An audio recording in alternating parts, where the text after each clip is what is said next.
Mesdames, Messieurs, bonsoir. Dans cet épisode de Questions d'actu, nous nous arrêtons sur ce nouveau geste bienveillant du président du comité Al-Quds en faveur du peuple palestinien. Sa Majesté le roi Mohammed VI a donné ses hautes instructions pour immédiatement consacrer des bourses supplémentaires au profit des étudiants palestiniens qui étudient ici dans les universités marocaines, et ce, dans le cadre des bourses accordées par l'Agence marocaine de coopération internationale. Il s'agit d'une centaine de bourses supplémentaires qui viennent s'ajouter aux centaines déjà distribuées par la dite agence au profit des étudiants. Le soutien constant du souverain à la cause palestinienne s'accompagne d'actions solidaires avec le peuple palestinien frère en ces circonstances difficiles. Et en parlant de circonstances difficiles, notez que cette semaine, l'université Al-Isra est devenue le dernier grand bâtiment public de Gaza à disparaître de la carte, détruite donc par les forces israéliennes, par leurs frappes. C'était la dernière encore debout. Depuis le déclenchement de la guerre contre Gaza au lendemain du 7 octobre dernier, 9 écoles sur 10 dans la bande de Gaza ont subi des dégâts importants. Et par dégâts importants, c'est soit qu'elles ont été totalement rasées ou ont subi des dégâts qui ne permettront pas un retour aux élèves de sitôt, ou en tout cas après la fin des hostilités de l'armée israélienne. Donc, pour le débat de ce soir, je reçois sur le plateau le doyen de la faculté des sciences juridiques, économiques et sociales de Casablanca, Professeur Abdelatif Komat. Bonsoir. Bonsoir. Bienvenue sur ce plateau. Merci. Et avec nous ici, le professeur de relations internationales à l'université Mohammed V de Rabat, professeur Zakaria Boudaha. Bonsoir, professeur. Bonsoir, Madame Khadija. Merci. Marhaba. Et avec nous aussi le politologue et professeur de droit à la même université, donc à l'université Mohammed V de Rabat, professeur Mustafa Sahimi. Bonsoir, professeur Sahimi. Bonsoir.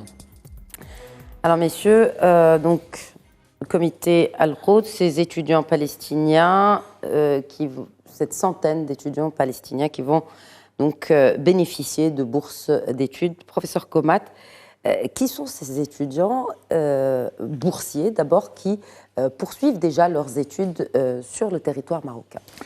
En fait, le Maroc a la réputation d'être un soutien à des étudiants au niveau international, en Afrique, notamment en Palestine, parce que nous sommes parmi les pays pourvoyeurs de bourses, notamment à l'égard d'étudiants africains, mais également palestiniens.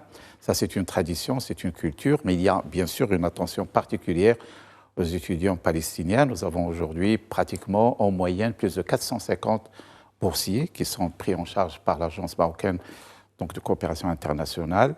Et puis, bien sûr, il y a un soutien en termes de logement, etc. Donc ça, c'est une tradition, c'est une culture, sous bien sûr la bienveillance de Sa Majesté depuis toujours à l'égard des étudiants palestiniens. Alors, bien sûr, il y a ce geste qui survient dans des circonstances particulières et qui est destiné essentiellement aux étudiants, en fait, qui sont d'origine de Gaza. Pourquoi? Parce que bien sûr, la région de Gaza est dans une situation particulière, on connaît les difficultés. Et d'habitude, bien sûr, au-delà de ces bourses, il y a un soutien familial qui est apporté aux jeunes étudiants qui aujourd'hui, comme vous l'avez dit, toute l'infrastructure, toute l'activité économique a été presque arrêtée. Et donc, bien sûr, il n'y a plus moyen à ce que les familles soutiennent leurs enfants. Et c'est pour cela que, bien sûr, ce geste vient essentiellement pour soutenir donc, les jeunes palestiniens qui sont d'origine de cette région, qui est une région sinistrée, qui est une région en guerre. Et bien sûr, tout cela rentre dans la tradition instaurée par Sa Majesté depuis toujours. On connaît un peu l'histoire de la présidence du comité Al-Quds depuis en fait, la deuxième conférence de l'OCI. Et puis, bien sûr, la prise en charge de cette présidence par Sa Majesté Mohammed VI depuis son intronisation. Et depuis, bien sûr, il y a tout un programme qui est étalé sur ces 25 dernières années avec des activités qui touchent, bien sûr, le côté infrastructurel, l'éducation, la santé, mais également un soutien, je dirais, vis-à-vis des organisations internationales. Sa Majesté a milité également à ce que l'UNESCO puisse apporter son soutien à partir de 2014, notamment à la préservation de l'identité culturelle, du patrimoine architectural. Donc il y a tout un travail qui est fait. Bien sûr, il y a la dimension, je dirais, soutien matériel. il y a la dimension, bien sûr, humaine, essentiellement l'éducation, la santé et le logement. Et bien sûr, il y a tout ce qui est lobbying auprès des organisations internationales pour justement qu'il y ait une prise de conscience un peu du risque aujourd'hui qu'encourt cette ville, qui est une ville universelle, qui est une ville sainte, et bien sûr, il s'agit de préserver son identité. Ça, c'est l'objet de ce comité que préside Sa Majesté. Et bien sûr, dans la foulée, Sa Majesté a fait en sorte que, justement, Beit al-Quds, qui a été créé en 1998, a pu continuer. D'ailleurs, cette année, on a fêté le 25e anniversaire de Beit al-Quds et qui a, en fait, généré plusieurs activités, santé, éducation, et puis également, il est allé au-delà de cela. Par exemple, on peut citer l'aspect économique.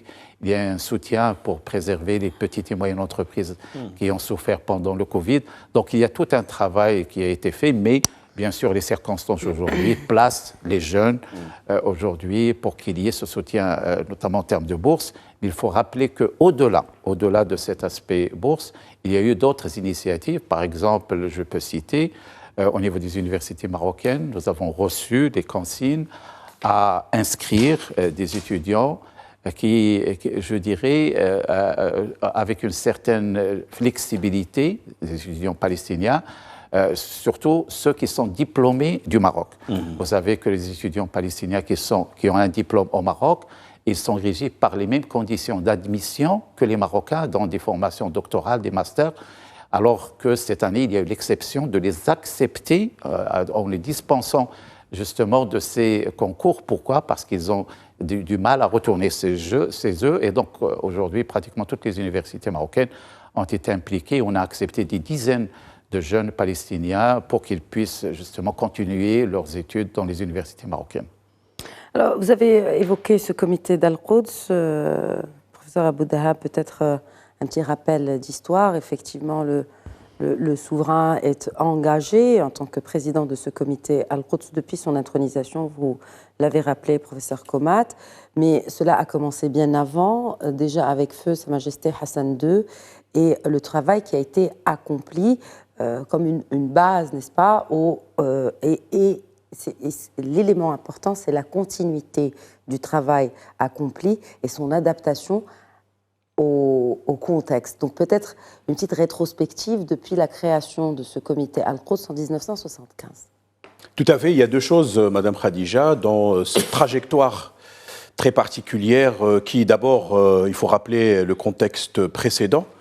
Sa Majesté Feu le roi Hassan II, que Dieu ait son âme en sa sainte miséricorde, a été l'un des précurseurs de l'OCI. À l'époque, on parlait de la conférence islamique, l'organisation de la conférence islamique. À la suite, évidemment, du sacrilège qui a été fomenté par Israël à l'époque au niveau de Masjid al-Aqsa, l'esplanade des mosquées. Ça, d'une part. Et donc, il y a eu une réunion provoquée, d'ailleurs, une conférence ministérielle à Fès, qui a donné lieu à l'OCI, l'organisation de la conférence islamique, devenue par la suite organisation de la coopération islamique pour élargir le spectre.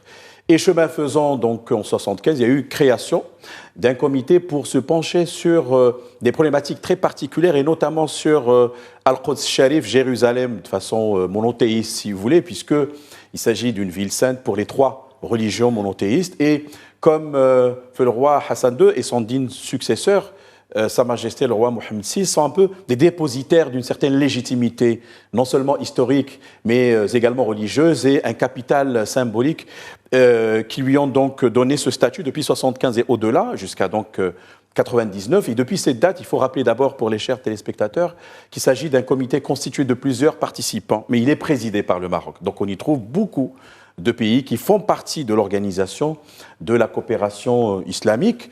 Et par ailleurs, son objectif, je pense qu'il est triple, c'est la conservation, en fait, c'est un objectif principal, mais décliné en trois actions. Préservation du caractère religieux de la ville sainte et en même temps le caractère aussi culturel et la valeur historique d'Al-Quds Sharif. Il y a donc des actions ponctuelles. Au-delà de la symbolique, parfois, il s'agit de faire des plaidoyers auprès d'organismes internationaux et il s'agit surtout de donner effet aux résolutions qui sont prises, non seulement par l'organisation de la coopération islamique, mais dans d'autres forums. On peut citer également la Ligue arabe. Donc on voit qu'il y a une certaine responsabilité, qu'il y a une certaine charge, il y a une certaine valeur, une certaine reconnaissance. Et depuis cette date, si on fait un peu le bilan, on va voir quand même qu'il y a eu pas mal d'actions in concreto, comme on dit, et je pense que la dernière en date, entre autres, je peux rappeler en 2022, il y a eu le rôle de Sa Majesté pour réouvrir le passage qui mène la Palestine, enfin les Palestiniens vers la Jordanie. Et donc, du coup, on sait très bien que le comité Al-Quds, c'est non seulement la préservation du caractère religieux, historique, symbolique de Al-Quds Sharif, mais également d'effectuer des opérations de terrain pour faciliter la vie quotidienne des Palestiniens.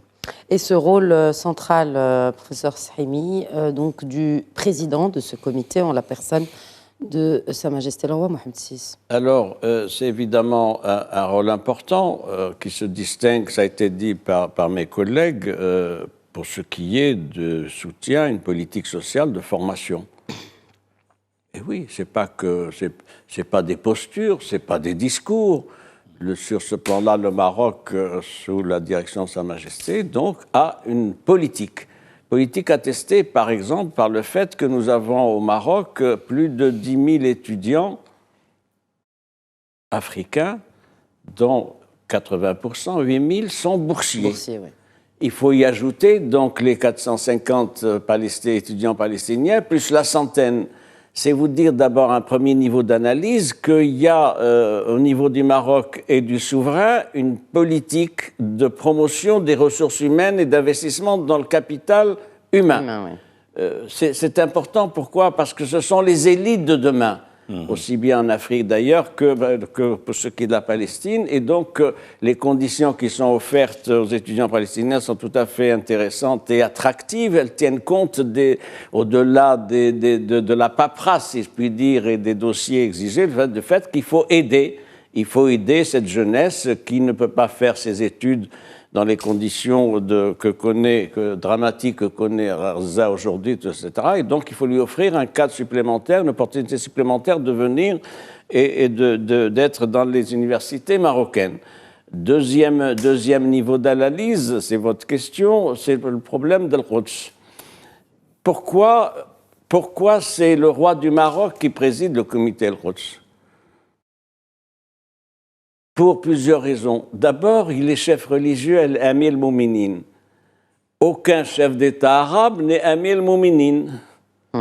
C'est important, c'est un paramètre particulier. Et donc, ça donne un statut religieux et un statut de quelqu'un qui, au-delà du Maroc, défend les valeurs de l'Oumma. Et la question de Jérusalem, d'Al-Quds, est un gros dossier qui est posé à l'Oumma et à la conférence islamique. Deuxième élément, me semble-t-il, c'est la crédibilité du Maroc sur la scène internationale. C'était le temps sous le règne de feu Sa Majesté Hassan II, évidemment, avec le rôle qu'il a joué. Ça a été dit par mon collègue, la première conférence islamique a eu lieu à Casablanca en 1969. Et oui, alors que je ne savais pas quoi faire après l'incendie de la mosquée, vous le savez, etc. Donc c'est le souverain qui a pris son bâton de pèlerin, si je puis dire, et qui avait la capacité de fédérer une communauté musulmane divisée. En 1969, le monde musulman était divisé, ça continue d'ailleurs, mais enfin, il fallait un profil fédérateur, c'était le cas de Sa Majesté Hassan II. C'est également le cas de Sa Majesté Mohammed VI, qui a repris ce dossier, qui a hérité de ce statut de la présidence du comité de Quds, mais il a hérité sur la base d'une volonté, d'un cahier de charges et d'une pleine activation de la mission qui lui était confiée, qui lui avait été léguée par le regretté souverain, mais également réaffirmée par la communauté des pays musulmans.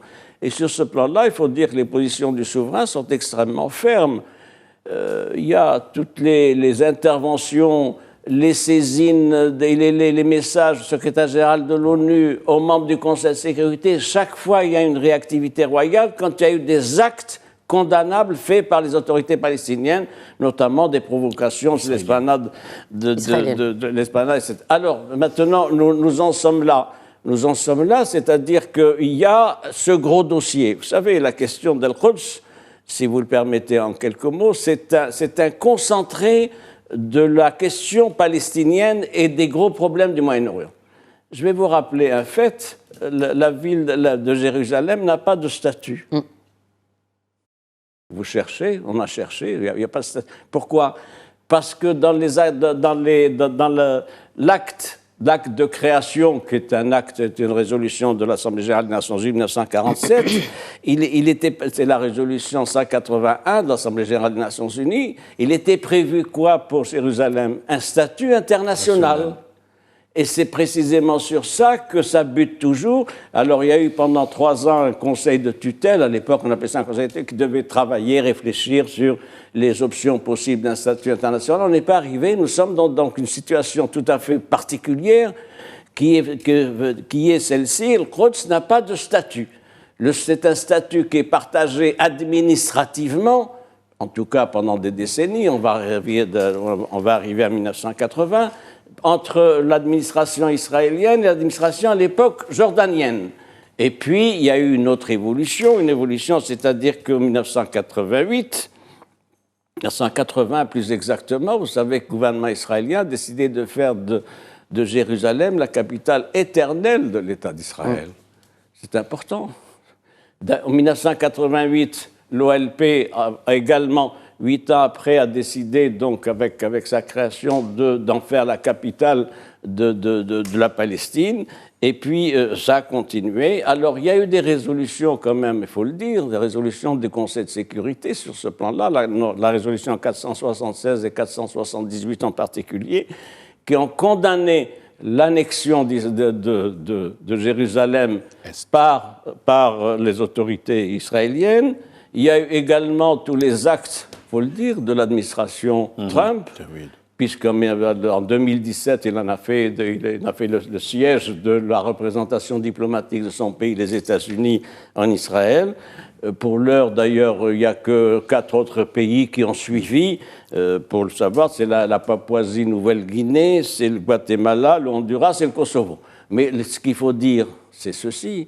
La quasi-majorité de la communauté internationale n'a pas suivi ce mouvement-là, et donc il n'y a que ces 5 pays, 4 plus les États-Unis, qui font de Jérusalem donc le siège de représentation diplomatique. Alors, où nous en sommes aujourd'hui ? C'est une situation qui est un blocage total, qui n'a pas été réglé ni dans les accords d'Oslo, ni dans les accords de Camp David, ni dans les accords de Tabat.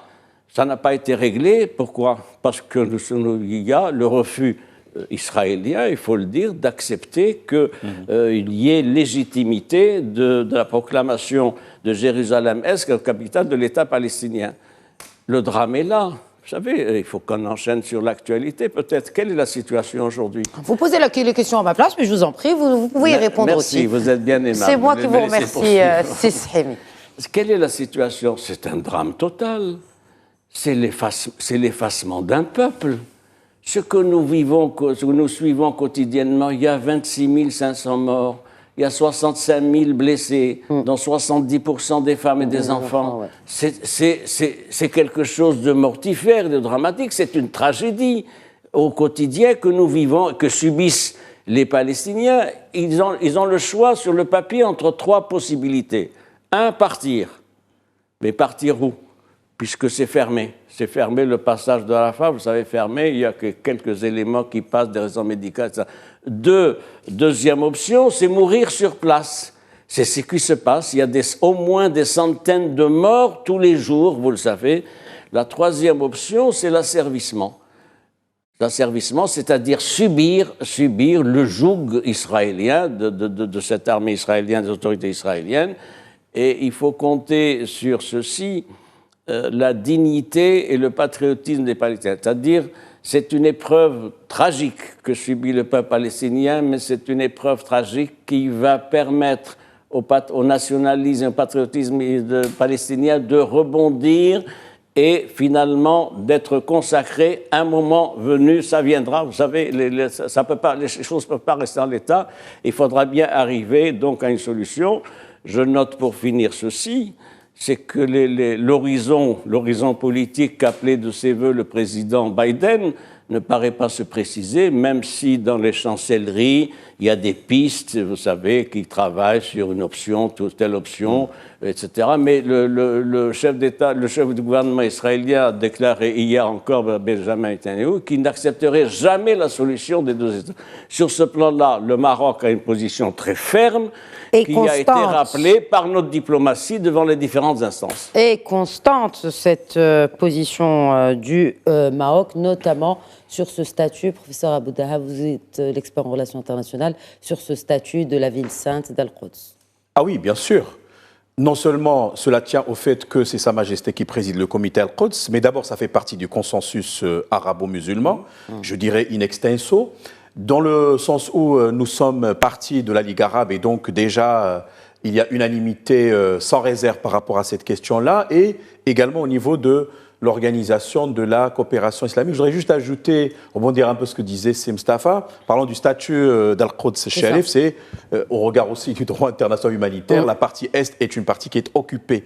Et donc Israël aussi a des obligations par rapport au DIH, ce qu'on appelle le droit international humanitaire, notamment les 4 conventions de Genève de 49, notamment la 4e convention et notamment le traitement des civils.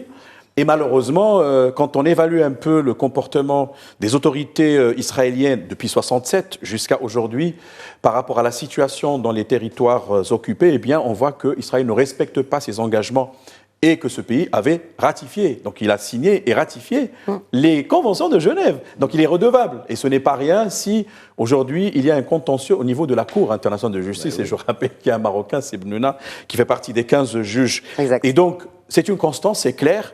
Et je vous dirais une chose importante, ça me rappelle ce que disait Sa Majesté quand il considérait que la question palestinienne est au même niveau que l'intégrité territoriale du Maroc. Tout à fait. Au même titre que Sa Majesté a considéré les enfants victimes du tremblement d'El Haouz dernier, les pupilles de la nation, il considère aussi les Palestiniens comme des pupilles de la nation. Vous voyez, Maulawi, comme on dit en arabe, c'est une bienveillance. Et puis c'est une action, c'est-à-dire au-delà des discours concrètes. Voilà, au-delà des discours souvent stériles, elle porte des fruits. Ce sont des actions concrètes. Et cela ressemble, j'ai envie de dire aussi, à cette approche qui distingue ce règne sous Sa Majesté le roi Mohammed VI, qui met vraiment l'humain au centre. De l'action, soit-elle de la diplomatie marocaine, à travers cette agence marocaine de la coopération internationale, soit-elle au plus haut niveau de l'État, ou même par rapport à l'action gouvernementale. Professeur Komat, cette question, c'est-à-dire ces étudiants-là, ils sont, j'ai envie de dire, doublement impactés. Ils sont loin de leur... Est-ce qu'il y a un traitement spécial? Vous avez parlé tout à l'heure des traitements spéciaux, notamment pour atteindre ou pour pouvoir aspirer à suivre un master ou un doctorat. Est-ce qu'il y a d'autres traitements spéciaux pour ces jeunes Palestiniens, en plus des centaines de bourses, je le rappelle, qui sont allouées à ces jeunes étudiantes et étudiants? J'imagine qu'il y a des étudiantes aussi dans, bien sûr, oui, dans ce groupe d'étudiants. En fait, comme vous l'avez dit, la Khadija, le Maroc, en fait, sa monarchie, son peuple, également ses universités, il traite la question avec pragmatisme et avec efficacité. Pourquoi? Parce qu'au-delà du discours, il s'agit d'actes. On a évoqué le rôle de Sa Majesté en tant que président du comité Al-Quds, le fait que on a créé justement ce Beit al-Quds qui aujourd'hui il y a plus de 200 projets avec des financements en millions de dollars et donc bien sûr c'est le Maroc qui finance l'essentiel des activités de Beit al-Quds. Et là, c'est du concret. C'est du concret également à travers le soutien du peuple marocain. Il suffit de voir aujourd'hui d'ailleurs le tour des manifestations pro-palestiniennes qui ont eu lieu au Maroc. Il a fait le tour du monde parce que c'est des manifestations qui mobilisent je dirais au niveau mondial, le plus de nombre de personnes. Et ça également, c'est du concret. Et bien sûr, ta question, c'est par rapport à l'université. Bien sûr, il y a un traitement. Il y a un traitement. Je veux dire peut-être le traitement aussi de l'université, vous faites bien de le dire, aussi de leurs confrères et consoeurs, des autres étudiants aussi, qui bien doivent sûr, certainement... il y a cette empathie aussi envers ces étudiants qui se retrouvent. Bien sûr. Parce que Sa Majesté, juste pour aller dans le détail un peu de ce soutien, je dirais supplémentaire, de qui il s'agit? Il s'agit en fait parce que nous avons la vague des étudiants palestiniens qui viennent normalement, qui ont leur bourse, etc., qui viennent à travers la coopération internationale. Mais nous avons également dans le circuit d'autres étudiants qui postulent notamment pour des licences au Maroc. S'ils obtiennent leur licence au Maroc, ils passent les concours d'accès avec les Marocains. Il y en a qui sont admis, il y en a qui ne sont pas admis. Alors le geste de Sa Majesté consiste en quoi? C'est ceux qui ne sont pas admis, qu'on soit plus tolérants, qu'on leur permette, leur accorde des places supplémentaires, parce que finalement, ils sont pris, je dirais, en otage. Pourquoi en otage? Parce que, en fait, ils sont au Maroc, d'accord, ils n'ont pas avec quoi survivre, ils ne sont pas inscrits dans des universités, ils ne peuvent pas retourner chez eux parce que la bande de Gaza est en guerre, est en difficulté. Et donc c'est une question humaine, essentiellement sociale et humaine, mais également ça intéresse la jeunesse. Et une jeunesse, aujourd'hui, ce sont des centaines de Palestiniens qui, à travers le monde, se trouvent bloqués. Donc, et bien sûr, il y a cet acte noble qui revient à Sa Majesté.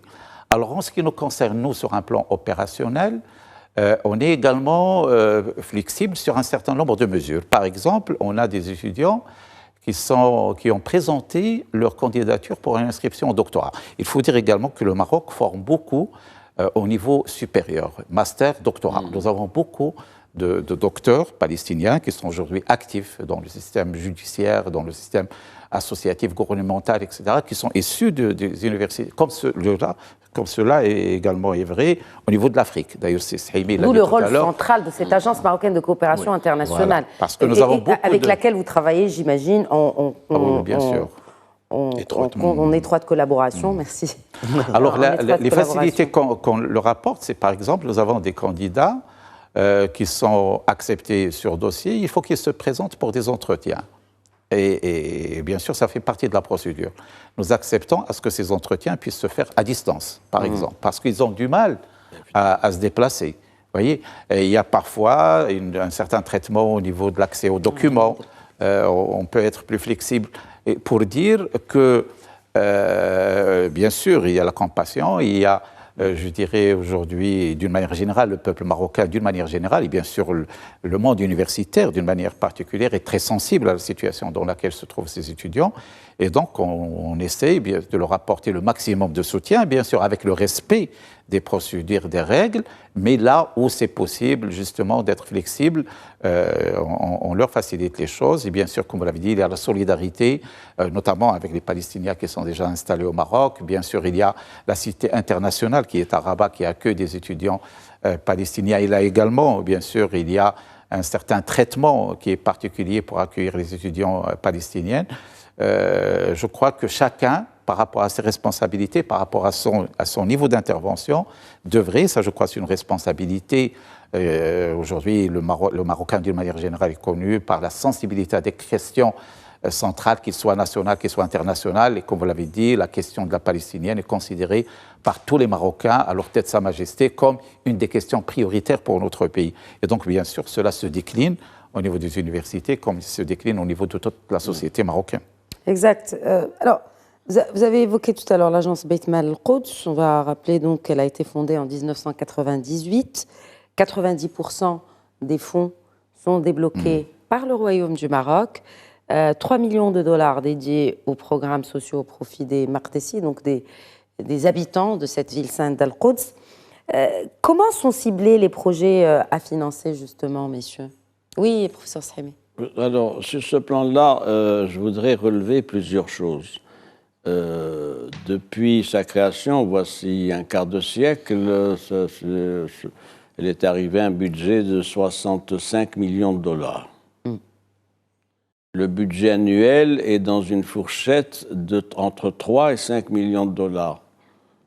Je voudrais relever quand même la modestie de ce budget. Enfin, il y a une vingtaine de pays arabes, quelle est leur cotisation? Alors c'est ça qui m'interpelle, c'est le décalage entre le soutien officiel des pays arabes à la cause palestinienne et le fait que concrètement, pas grand-chose n'est fait. Vous vous rendez compte? Surtout quand on se rend compte que 90% viennent du Maroc. Oui, parce que le Maroc, c'est le siège de cette institution, d'institutions sociales, etc. Mais je note quand même le peu de concours de la vingtaine de pays arabes. C'est là une grosse problématique. Deuxième problématique aussi, c'est pas les plus remuants et les plus activistes. Pour ce qui est du discours officiel sur le soutien de la cause palestinienne, qui sont les premiers à venir aider. Et tout ça doit être dit. Il faut que nos téléspectateurs le sachent, mais ils le savent évidemment, qu'il y a là un décalage qui doit être relevé. Surtout que, si vous le permettez, il y a un observatoire Arribat, oui. Donc qui alerte sur la dégradation de l'état de cette ville sainte d'Al-Quds. Évidemment. Vous savez que sur ce plan-là, vous avez raison, vous savez que le Maroc a organisé dans le cadre précisément des activités de cette agence une réunion, un colloque sur le modèle économique de Jérusalem. Et oui, qui s'est tenu en 2022. Donc il y a bien une réflexion qui doit être menée pour savoir qu'est-ce qu'on fait. Qu'est-ce qu'on fait? On ne va pas laisser les gens dans cette situation-là, donc de dépendance, de soumission à la répression, etc. Il faut bien penser au-delà de la gestion. C'était évidemment, avant ce qui se passe du fait des Palestiniens, c'est-à-dire réfléchir à un modèle de développement pour ce qui est notamment de Jérusalem-El-Quds. Autre point que je voudrais ajouter, l'aide marocaine ne se limite pas simplement au soutien particulier qui est accordé aux étudiants. Ça intéresse également les élèves, les jeunes dans les centres de formation professionnelle. Oui, on n'en parle pas beaucoup. Je voudrais vous signaler qu'en février dernier, février 2023, notre ministre du Travail a signé à Amman un protocole d'accord avec son collègue palestinien, mais c'était signé à Amman sur quoi? Sur la formation professionnelle, les échanges, etc. Donc l'échange de visites, d'expériences, etc. La possibilité pour des jeunes Palestiniens de rejoindre les centres et instituts professionnels marocains, où nous disposons malgré tout d'un dispositif qui est au niveau, qui est performant sur ce plan-là. Et ça, je crois que c'est important de montrer que ça couvre toute la gamme et tous les secteurs de la jeunesse, le secteur universitaire évidemment, les doctorants, les masters et doctorants, mais aussi les centres de formation professionnelle. Enfin, peut-être ce dernier point, qu'est-ce qu'on fait maintenant? Qu'est-ce qu'on fait compte tenu de cette situation? Il faudra bien que la communauté internationale se mobilise pour trouver un processus de règlement. Et ça, peut-être, c'est une occasion sur laquelle on va rebondir dans un moment, si vous le voulez. Oui, mais de toute façon, je vais peut-être faire réagir aussi si Abou Dahab sur cette question de l'agence Beit Mal Quds, sur le rôle aussi du Maroc dans la préservation de cette ville sainte, disons-le, mais aussi de son identité. Tout à fait. Donc, c'est une agence qui a été créée, ça a été dit, en 1998. Et en fait, c'est un budget qui est, on va dire, composite, parce que sur le plan de l'ingénierie financière et les montages financiers, il y a pas mal de rubriques, il y a les donations, il y a les prêts, il y a beaucoup de formules, mais on voit, et cela c'est étonnant, je confirme ce que disait Mustafa, c'est une problématique, un paradoxe. Comment se fait-il que c'est une agence qui, normalement, est ouverte à tous les pays membres de l'Organisation de la coopération islamique, alors qu'on voit que le Maroc, pratiquement, est le plus gros fournisseur ou contributeur par rapport au projet décliné depuis, on va dire, 98 et au-delà. Évidemment, qui concerne beaucoup de secteurs, éducatifs, sanitaires, hospitaliers. Sur le plan des infrastructures, rappelons aussi que l'agence accueille les colonies de vacances des Maqdissines, les habitants d'Al-Quds, les petits-enfants, etc. Et qui sont intégrés dans une problématique heureuse de socialisation. Ils sont là l'été, etc.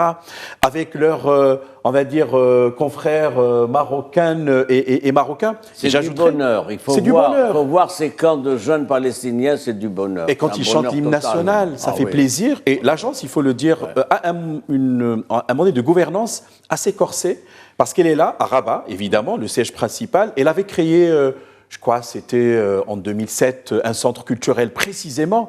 Et c'est lui qui était dédié, parce que même Mme Khadija, il y a des problématiques d'acquisition du foncier. Je cherchais un peu par-ci, par-là, et d'ailleurs, il est dirigé par quelqu'un quand même qui en sait beaucoup, c'est Sharqawi. Et il y a également une sorte de continuum comment dirais-je, à Al-Quds Sharif, c'est-à-dire la représentation de l'agence in situ, dirigée par un Palestinien, enfin un jeune qui connaît beaucoup le terrain. Et par conséquent, on peut dire aujourd'hui, au vu quand même du nombre de projets réalisés, des modalités de gouvernance qui ne sont pas des modalités qui sont creuses, mais c'est une évaluation qui est très, très assidue, parce qu'il y a également la question de la redevabilité, donc ce sont des fonds qui doivent être justifiés. Et je pourrais vous dire même, j'ai écouté ces Sharqawi en s'exprimant sur justement les actions de Sa Majesté, qu'au-delà des rubriques traditionnelles, il y a également des dons, si vous voulez, un peu extraordinaires qui sont acheminés pour alimenter un certain nombre de projets. Dernier point, c'est important, c'est Saimi, il le sait, c'est Comet, c'est que nous avons aussi des coopérants palestiniens et qui ont un traitement, comme on dit en droit, sui generis, très particulier. Pratiquement, ils sont parfois à vie. On les connaît, même chez nous, à la faculté, et qui sont tracés sur le plan des émoluments comme étant des Marocains. Et vous voyez, donc, déjà, non seulement par rapport à des étudiants, que nous, moi aussi, je suis acteur par rapport à ça, nous avons assisté à pas mal de recrutements de Palestiniens. On leur réserve, c'est vrai, un traitement assez particulier, mais il faut dire aussi que ce traitement est étendu à d'autres, comme les Mauritaniens, il faut le rappeler. On avait aussi accueilli des étudiants en provenance de Tunisie, d'Algérie. Les Comores, etc. Il y a même des Syriens, etc. Mais le contexte géopolitique un peu a court-circuité les flux. Mais je pourrais dire que l'Agence marocaine de coopération internationale était, à mon sens, une idée très intelligente.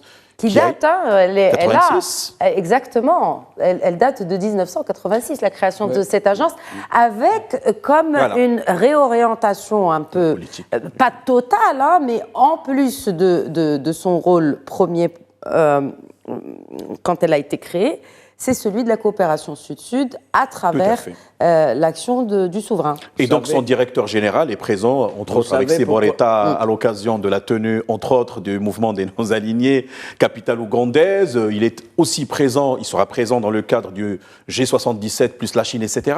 Et donc aujourd'hui, il a étendu un peu le spectre, comme on dit. La même année, il y a eu création de l'Institut des études africaines.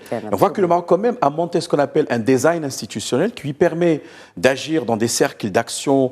Mais toujours, vous l'avez dit tout à l'heure, le paradigme royal, c'est un paradigme axé sur le social, il est sociétal, il est humain, c'est la sécurité humaine, et donc il n'y a pas d'agenda politique. Dans les actions royales, quand on livre des bourses à des Palestiniens, il n'y a pas derrière ça. Effectivement, on peut interpeller les autres, qui sont dans le verbiage, la parlotte, etc. Malheureusement, ils ne joignent pas l'utile à l'agréable, ils restent un peu confinés. Ils ne joignent pas l'action au discours, surtout. Et les perdants, ce sont les Palestiniens, malheureusement. Voilà. Professeur Comat, peut-être quelque chose à ajouter dans ce sens, par rapport au fait, pour abonder un peu peut-être aussi dans le rôle de ce genre d'agence, comme l'Agence marocaine pour la coopération internationale. On parle aussi de diplomatie universitaire aujourd'hui. Oui, tout à fait. Effectivement, bien sûr. Ce qu'on appelle la diplomatie parallèle.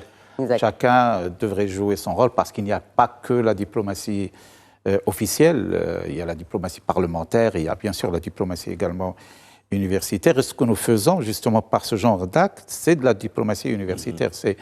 C'est notre rôle. Et bien sûr, je dirais, l'AMCI est incontournable en termes de coopération universitaire. Aujourd'hui, tout passe par l'AMCI. C'est une procédure qui est bien bâtie. Il y a une coopération entre le ministère de l'Enseignement supérieur et l'AMCI, justement pour traiter les dossiers. Et bien sûr, il y a des égards, il y a des considérations, notamment de fraternité avec certains pays. Parfois, bien sûr, on donne, je dirais, plus d'égards à certains pays, comme c'est le cas aujourd'hui de nos frères de la bande de Gaza. Vous avez évoqué tout à l'heure un peu l'apport de Beit el-Mal al-Quds. En fait, quelle est la problématique? C'est une problématique de moyens.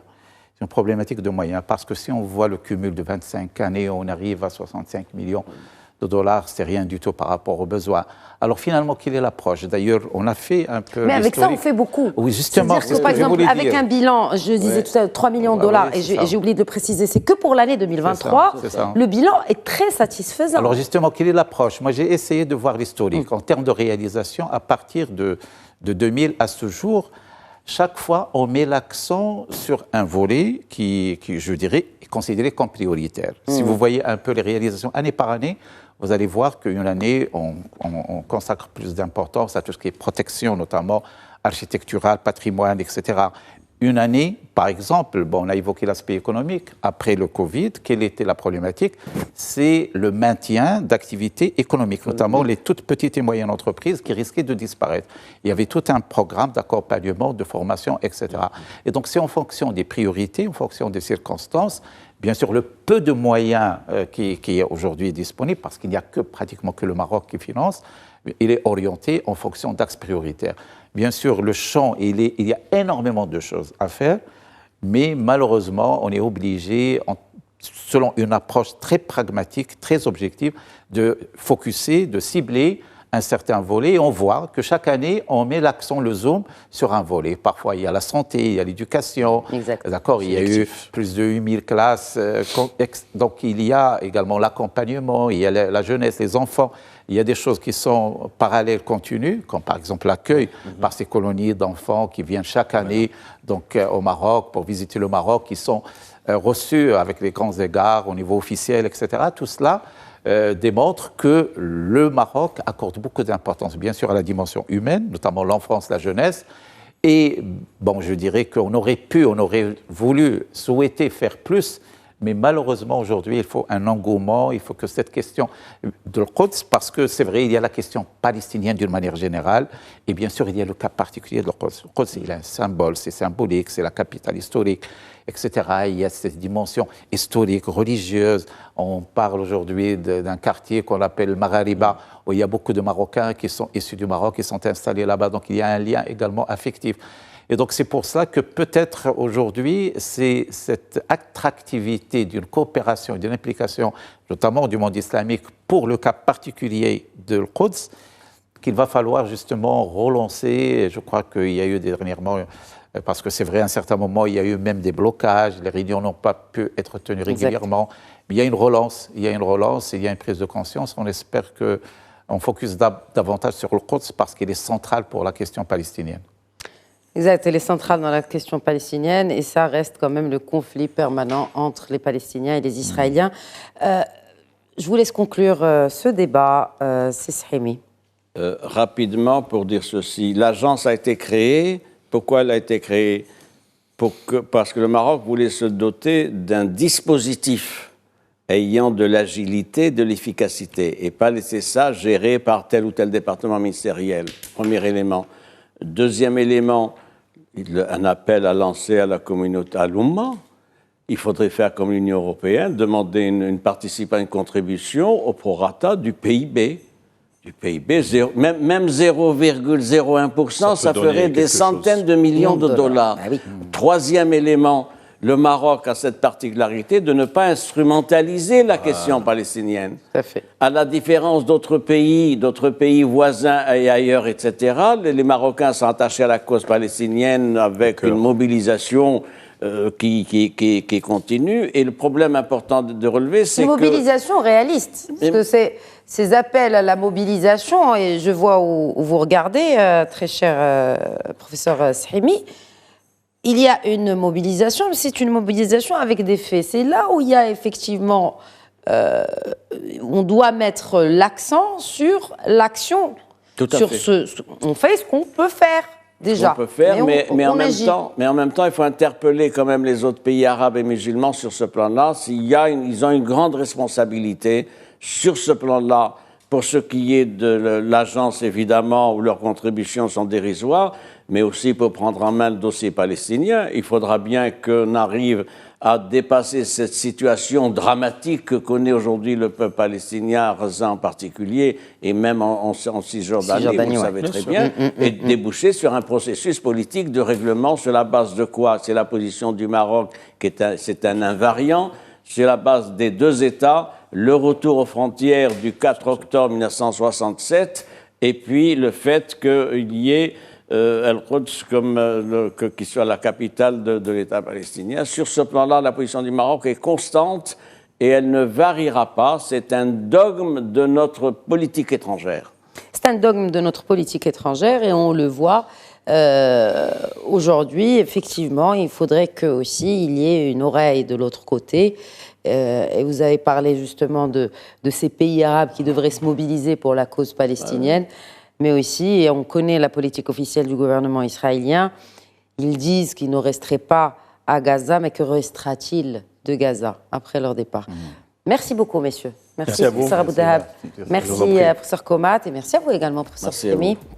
Voilà, donc c'était cette émission que nous avons consacrée à ces hautes instructions données par Sa Majesté le roi Mohammed VI pour débloquer immédiatement des bourses en faveur d'une centaine d'étudiants palestiniens qui poursuivent leurs études sur le sol marocain, qui viennent s'ajouter aux centaines autres qui jouissent déjà de cette générosité, mais surtout de cette bienveillance du souverain qui, rappelons-le, préside ce comité d'Al-Quds. Et nous souhaitons tous, en ce jour saint de notre calendrier musulman, ce Jumu'ah, que la paix puisse revenir sur ces territoires. Sur ce, très bonne soirée à tous.